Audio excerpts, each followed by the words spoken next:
Bueno, vamos a entrevistar a la maestra Ana, muy conocida por nuestra ciudad. En nuestra comunidad preguntamos sobre la maestra Ana, todos la recuerdan por lo que ella fue. Una persona muy querida por todos, muy recordada por todos los niños de aquel entonces que hoy son adultos. Y bueno, la maestra Ana. Y la idea es hacerle preguntas en base a nuestro capítulo que nos tocó, que se llama La didáctica y la práctica docente. Lo leímos, hicimos un resumen y fuimos sacando preguntas que creo que puede ser interesante preguntarle. Bueno, primero el ambiente físico de la clase era, tenían sus armarios, un escritorio, 2 o 3 armarios teníamos, el escritorio, una biblioteca, y después eran mesas con sillitas. Y bueno, era un salón grande, muy grande, y ese era el aspecto físico. Primero, cuando los recibía, bueno, cómo están, en fin, los dejaba hablar, que me contaran, porque ellos vienen con mucha avidez por contarle a la maestra lo que les pasó, lo que les sucedió, ya sea en la casa, o en la calle, o en el parque, o en la plaza, donde sea. Entonces, primero hay que dejarlos que ellos, había que dejarlos que ellos, explicaran o contaran todo lo que les pasaba. Entonces, pues ya se iban tranquilizando.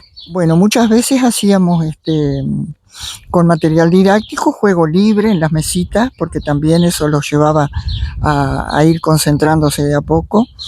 Y bueno, después distintas actividades, de acuerdo a lo planificado.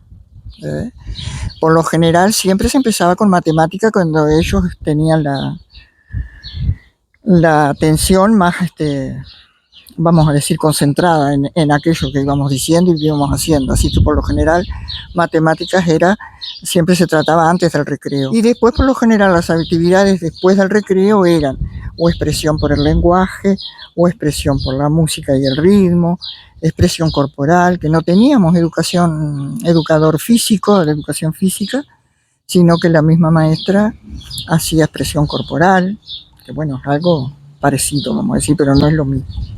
Podíamos hacer también recreación libre, porque les dábamos un tiempo de recreo libre, pero también podíamos hacer recreación dirigida, con juegos. Bueno, a nosotros nos gustaría saber si ahora se habla mucho de abordar las clases en base a lo que el niño quiere, en base a sus intereses. Cuando vos dabas clases, ¿a vos te decían que tenías que planificar una clase teniendo en cuenta lo que ellos querían, teniendo en cuenta sus intereses, o era muy disciplinar? Lo que había en el programa era lo que había que dar. ¿Cómo te voy a decir? Nos ceñíamos al programa, a lo que había que enseñar, por eso les comentaba yo lo de la planificación. Y yo tenía que cumplir, vamos a decir, los objetivos que me había marcado en el plan anual, en cada materia. O sea, llegar a fin de año con haber dado esos conocimientos. No dejarme guiar al libre albedrío, vendría a ser. Pero siempre teniendo en cuenta, cuando iba a dar un conocimiento, de motivar al niño para poder concentrarlo y que él estuviera atento al conocimiento que uno iba a impartir. No imponiéndole, sino siempre se hacía jugando, de manera tal que el niño aprendiera, pero lo hiciera sin darse cuenta, vamos a decir, porque él estaba jugando. Entonces, motivarlo. Ana, ¿tú crees que los alumnos de ese momento generaban conocimientos significativos? Bueno, yo creo que sí. Yo creo que sí. Para aquel momento, las épocas cambian. Esta época no sé. Si tuviera que ir y trabajar igual, me parecería que no, porque todo cambia. Las épocas cambian y cambian los métodos y todo. Así que, no sé, en aquel momento, a mí, yo pienso que sí, que tenían una buena respuesta. Además, viste que, por ejemplo, nosotros hacíamos en 5 años aprestamiento, le llamábamos, para primero. Y se trabajaba precioso en matemáticas, sobre todo. Precioso, se trabajaba con la teoría de los conjuntos, con aros y material, en fin, tamaño, adentro, afuera, lejos, cerca, todas las nociones prematemáticas que son las que hacen después surgir la noción de número, todo eso era el aprestamiento. Inclusive teníamos un cuadernito de aprestamiento que con el cuaderno viajero lo alternábamos y ellos llevaban trabajitos a la casa para hacer. Por ejemplo, fíjense, se trabajaba mucho con la lateralidad del niño, izquierda y derecha. ¿Cómo aprende a leer? De izquierda a derecha. ¿Y cómo escribe? De izquierda a derecha. Entonces el niño tiene que tener cuál es su mano, su brazo izquierdo, su pierna izquierda, su ojo izquierdo, toda su lateralidad. Entonces jugando se trabajaba con eso. Cuando pasaban a primero, el niño tenía que haber logrado ya saber bien cuál era su izquierda y cuál era su derecha,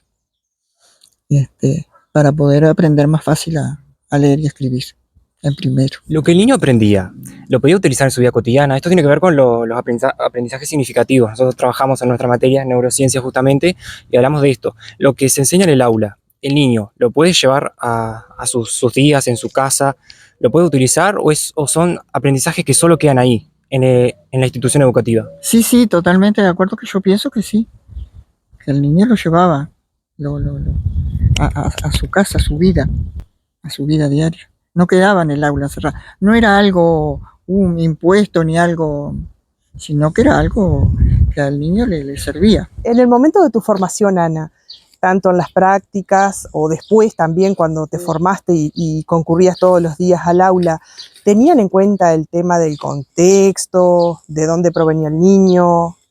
Sí, totalmente. Eso es básico para conocer tu grupo, cada uno de los niños. Tenés que tener todo, el ambiente familiar, social, económico, todo de donde viene el niño, porque eso es importantísimo. Porque no podés pretender que te responda a un conocimiento o que se concentre un niño que viene con hambre, o un niño que viene y pasa mal en el hogar.